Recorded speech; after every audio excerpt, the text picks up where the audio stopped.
Muli, isang mapagpalang araw sa ating lahat. Tayo po muling nagbabalik sa pag-aaral ng salita ng Panginoon. At purihin ng Diyos sa panibagong pagkakataon na tayo po ay magninilay-nilay ng kanyang mga salita. Dalangin natin na samahan tayo ng ating Panginoon upang higit nating maintindihan at maunawaan ang lawak ng kanyang pag-ibig sa atin. So tayo po ay nasa 31 kabanata na ng aklat ng mga bilang, ang ika-6 aklat ng Lumang Tipan. Dito po ay makikita natin ang pag-aaralan natin ay patungkol sa pakikidigma laban sa mga Midianita. At iba pang mga topic na ating matatalakay sa mga oras na ito. So, subalit bago po tayo magpatuloy, tayo po muna ay tumulog sa isang panalangin. Panginoong Diyos na makapangyarihan sa lahat, muli kami po ay nagpapasalamat sa kabutihan at pinagkaloob sa amin, Lord. Dalayan po namin na sa aming pag-aaral, Lord, nangusap ka sa amin. Sa aming pag-aaral, Panginoon, tulungan niyo kami na masigit na maintindihan ang inyong mga salita. Lord, dalangin namin, samahan kami ng banal na Espiritu, Panginoon, na pangikit namin ito ma-appreciate, Panginoon. At hallelujah, we give you glory and honor in the mighty name of Jesus we pray. Amen. Verse 1, sinabi ni Yahweh kay Moises, ipaghiganti mo muna ang sambayan ng Israel sa mga Midianita. Pagkatapos, pamamahingahin na kita sa piling ng iyong lumaong ninuno. So, dito po mababasa natin yung term na higanti, no? Which is talagang hindi tayo sometimes parang nako-confuse tayo sa salitang ito. Na bakit tayo paghihiganti ng Panginoon yan? Bakit tayo yung uutusan niya? But alam niyo po ba na tandaan po natin yung vengeance or yung paghihiganti. Yung paghihiganti po na tinutukoy dito ay hindi dahil sa sariling kagustuhan, hindi dahil sa sariling emosyon ni Moises, hindi dahil sa inggit or hindi dahil sa selos ng tao, kundi ito po ay parusa ng Diyos dahil sa kanilang ginawang pagkakasala, no? Saan ba natin yan nakita? Sa chapter 25, no? Na kung saan talagang sila ay sumamba sa Diyos-Diyosan at nakipagtalik, no, sa mga Midianita at mga Moabita, no? So dito makikita po natin, no, yung dalawang lahi ang Midianita at ang Moabites, no, mga Moabita. So dahil dito talagang nakita natin yung puot ng Panginoon, no? Pero magtataka tayo, bakit sa Midianita? 'Di ba kasama yung Moabites? 'Di ba kasama yung mga Moabita na nagseduce sa mga Israelita sa part nito? Pero bakit Midianita lang yung parurusahan? Kasi ang sabi ng Panginoon, maghiganti, no? Ipaghiganti mo muna ang sambayan ng Israel sa mga Midianita. Bakit na-spare ang Moabites na ang mga Moabita? Kung matatandaan po natin ang mga Moabita, ito po ang mga anak ni Lot, no?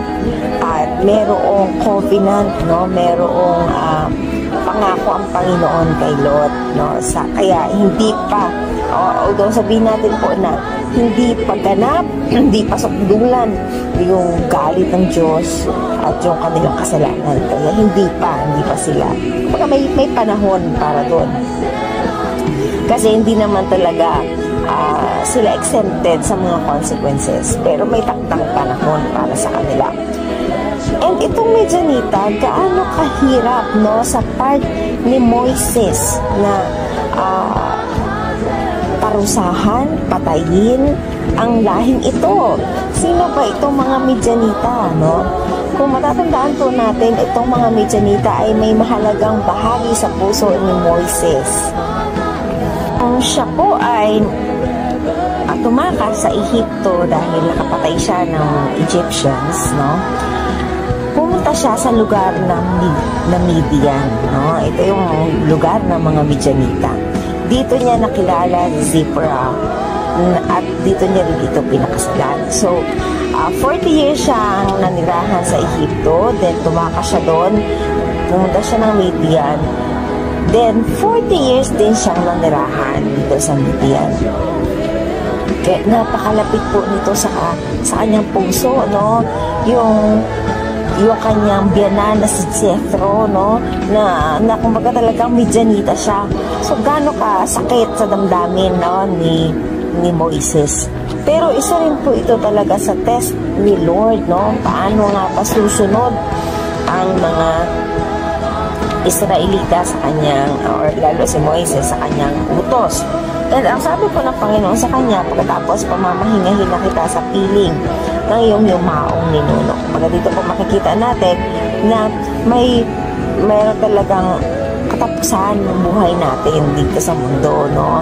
Na may purpose din, bukod sa may katapusan, may purpose, no?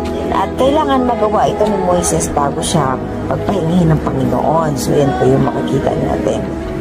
So, yung makikita natin, ginagamit ng Panginoon ang kanyang likha or ang mga tao para fulfill yung kanyang purpose, no? Yung kanyang plano. Kagaya po sa atin sa mundong ginagalawan, nandyan yung government, no? Na magpaparusa sa lahat ng gumagawa ng labag, no? Sa utos or sa batas, no? Na kung makikita naman po talaga natin yung batas, no? Especially sa Pilipinas or maging sa mga iba't ibang bansa, gaya ng bawal sa pagpatay, diba? So, lahat yan may kaukulang parusa, no? Ayon sa batas na nakuha din nila, no? Nakabatay din sa Biblia. So, yan po. So, verse 3, kaya sinabi ni Moises sa mga Israelita, umanda kayo sa pakikipaglaban sa mga Midianita upang maigawad ang parusa ni Yahweh sa kanila. So, bawat lipi ng Israel ay magpadala ng 1,000 kawan. Nagpadala nga ng tag-1,000 kawan ng bawat lipi, kaya nakatipon sila ng 12,000 kalalakihang handang makipagdigma.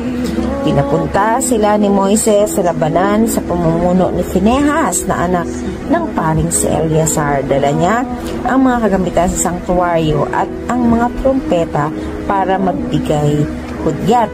Tulad ng utos ni Yahweh kay Moises, nilusob nila ang mga Midianita at pinatay ang lahat ng lalaki, kasama ang 5 hari ng Midian na sina Evi, Rekim, Zur, Hur at Reba, pati si Balaam na anak ni Beor. So, matatandaan po natin si Balaam, siya po yung prophet na binayaran ni Balak, no? Bayaran ni Balak para lang sumpain yung mga Israelita. And kasama po siya sa namatay, no? Sa labanang ito. Verse 9, binihag nila mga babae at ang mga bata at sinamsam ang kanilang mga baka, mga kawan at lahat ng ari-arian. Sinunod nila ang mga lungsod at lahat ng mga toldang tinitirhan roon. Subalit sinamsam nila ang lahat ng maaaring samsamin, maging tao o hayop man. Lahat ng kanilang nasamsam ay iniuwi nila sa kanilang kampo na nasa kapatagan ng Moab, sa tabi ng Jordan at tapat ng Jericho. Dinala nila ang mga ito kay Moises sa parin si Eleazar at sa sambayan ng Israel. So makikita po natin, no, sa chapter 6 yung pagpunta na ni Phinehas, no, at pagdadala ng mga kagamitan sa sanctuaryo ay patunay po na this battle is battle of the Lord. Kung baga talaga makikita natin na sila'y kasangkapan lang, kundi kasangkapan lang, no, ng Panginoon, pero ito ay laban ng Diyos. Yan. Alam niyo po ba na ang kasalanan ng Midianitang ito ay dahil, no, sa suggestion na ibinigay ni Balaam kay Balak, no? Kumbaga dito makikita natin na hindi nga isinumpa ni Balaam, no, ang mga Israelita, pero nagsuggest siya kay Balak na isi-juice ang mga Israelita, no, para sila ay magkaroon ng sexual immorality at idolatry, kung saan ay magagalit ang Diyos at makukuha nila ang puot ng Diyos sa mga Israelita.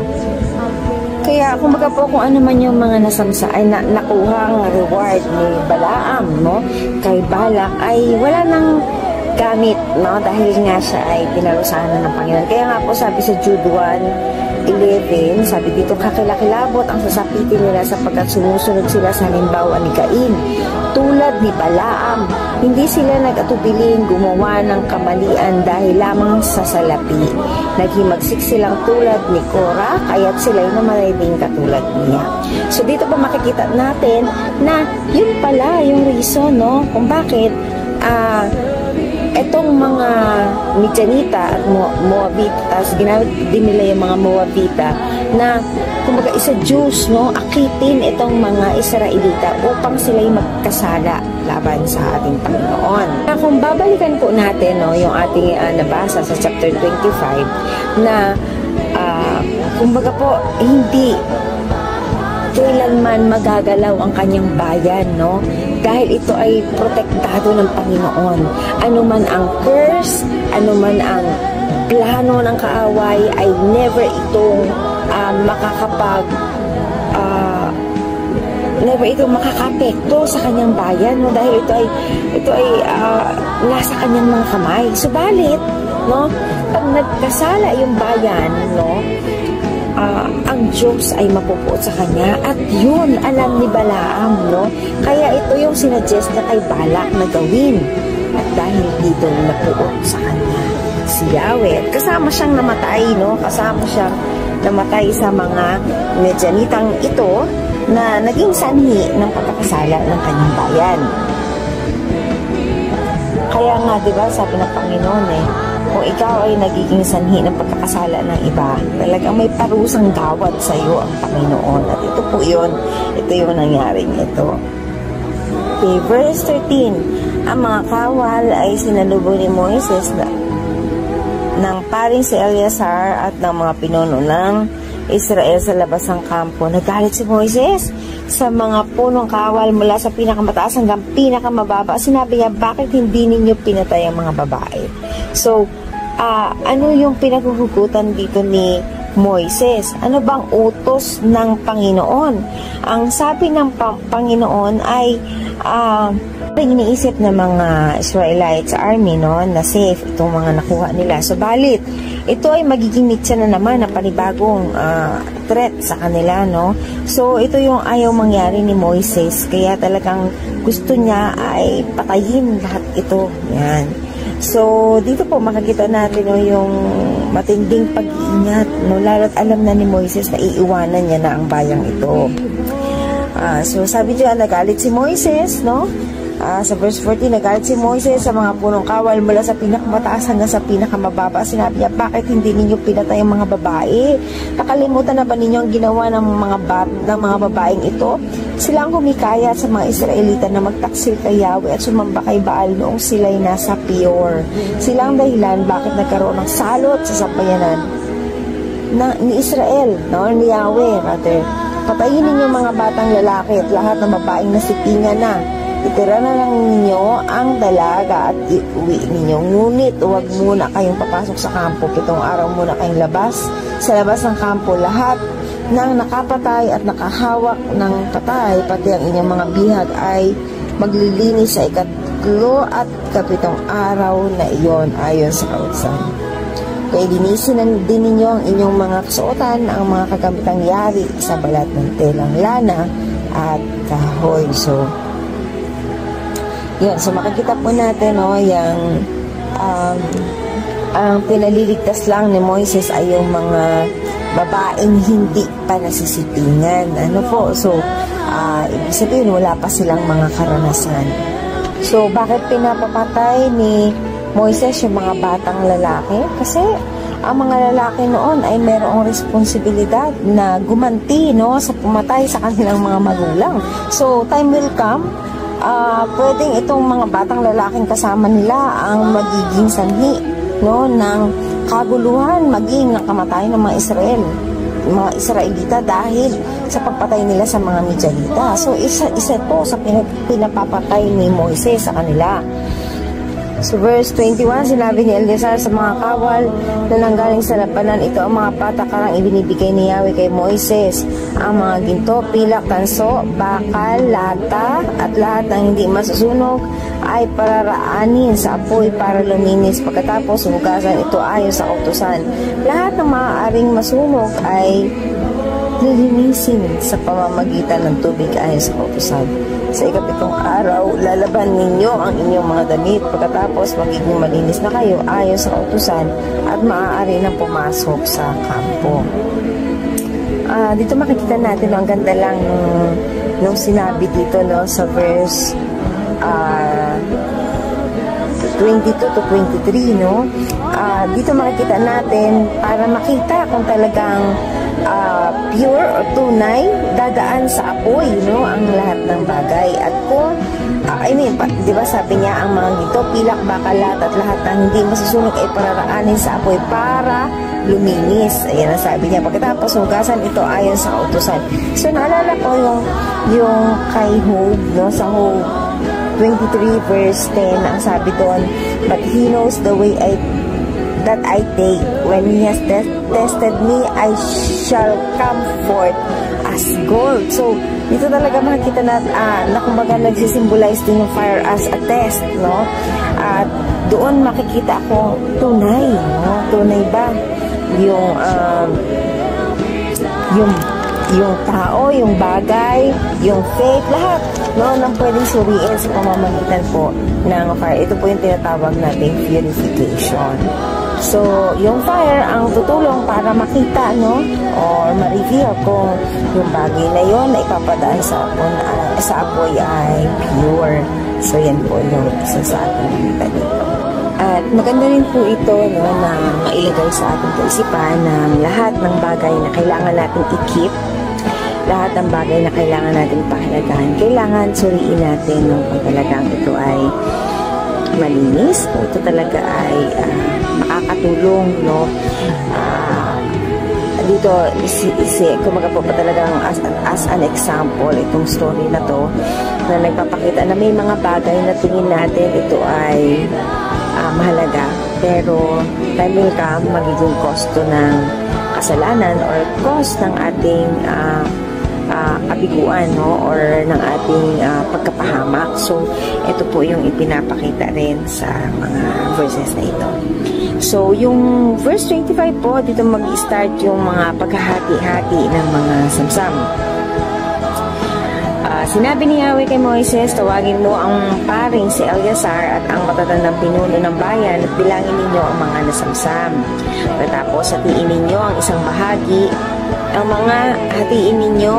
Ang isang bahagi ay para sa mga kawal at ang isa ay para sa taong bayan. Kunin mo ang isa sa bawat 500 hayop o taong makakaparte ng mga kawal. Ibigay mo ito sa paring si Eleazar bilang handog kay Yahweh.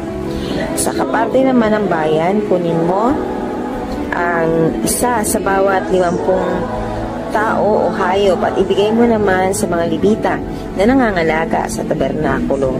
Ginawa nga ni Moises at Eleazar ang ipinag-utos ni Yahweh.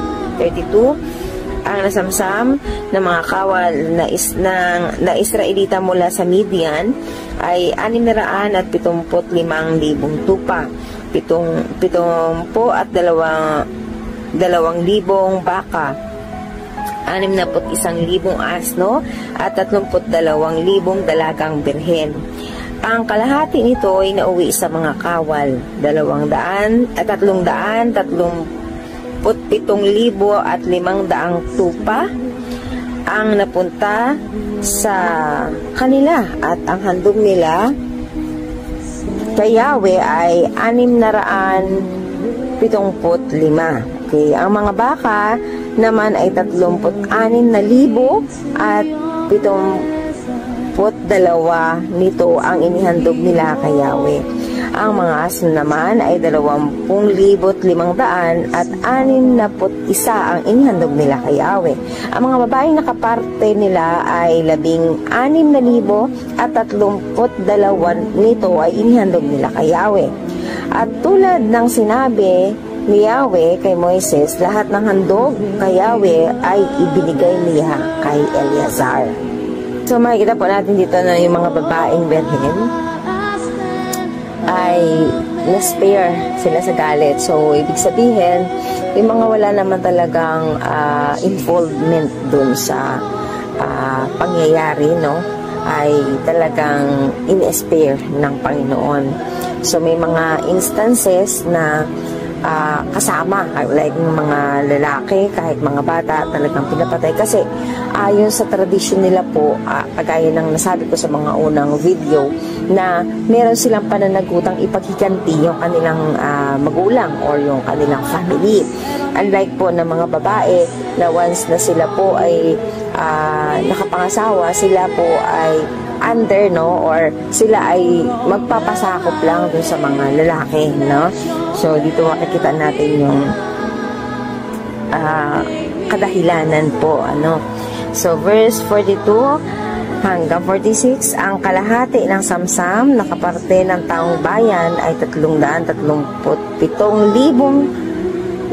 at 500 tupa, 36,000 baka, 30 at 500 as, 30,000 at 500 asno, at 16,000 babae. Mula sa kaparting ito ng bayan, kinuha ni Moises ang isa sa bawat 50 hayop o tao at ibinigay sa mga Levita na siyang nangangalaga sa tabernakulo. Ito'y ayon sa utos ni Yahweh kay Moises. 48, pagkatapos lumapit kay Moises sa mga pinunong kasama sa labanan. Sinabi nila, pinilang po namin ang aming mga kasamahan at isa man po'y walang namatay.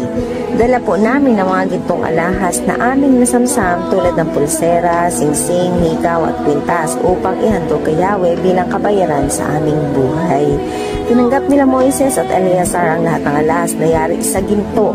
Nang bilangin nila, ang mga ito ay umabot ng 16,750 pirasong ginto. Hindi binigay ng mga pangkaraniwang kawal ang kanilang nasamsam. Ang ganitong alahas na tinanggap nila Moises at Eleazar mula sa mga pinuno ay dinala nila sa toldang tipanan upang magpaalala sa Israel kung ano ang ginawa ni Yahweh. So napakaganda po, no, ng actions na ginawa po ng mga leader ng Israelita, na kung saan talagang in-acknowledge nila na yung kanilang tagumpay, maging ang proteksyon ay nagbuhat sa Panginoon. At bilang pasasalamat ay ibinigay nila yung kanilang mga alahas na nasamsam bilang pasasalamat sa ating Panginoon. Tayo po ba sa oras tayo ay na-save, no, sa isang labanan, sa mga panahon na tayo po ay nagtagumpay, ina-acknowledge po ba natin, no, na yun ay dahil sa proteksyon at kalinga ng Panginoon, or tinitignan natin siya as galing natin? Ay, ang galing ko kasi umilang, ang galing ko kasi magtago, ang galing ko kasi makipaglaban, ang galing ko kasi, no, ganon.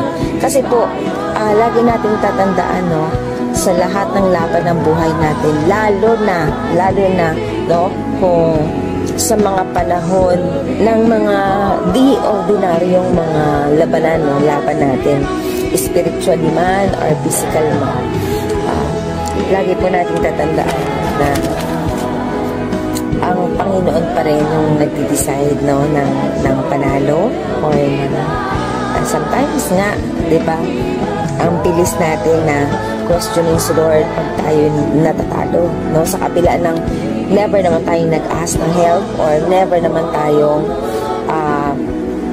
nagtiwala, no, para doon sa ating labang iyon, no. Kaya dito po makikita natin napakagandang example yung ginawa ng mga Israelita, kung saan talaga ipinakita nila, no, yung pagpapasalamat at yung pagkilala sa kapangyarihan ng Diyos sa kanilang laban. Kaya mga kapatid, sana po makita natin dito na sa lahat ng laban ng buhay natin, once na ito ay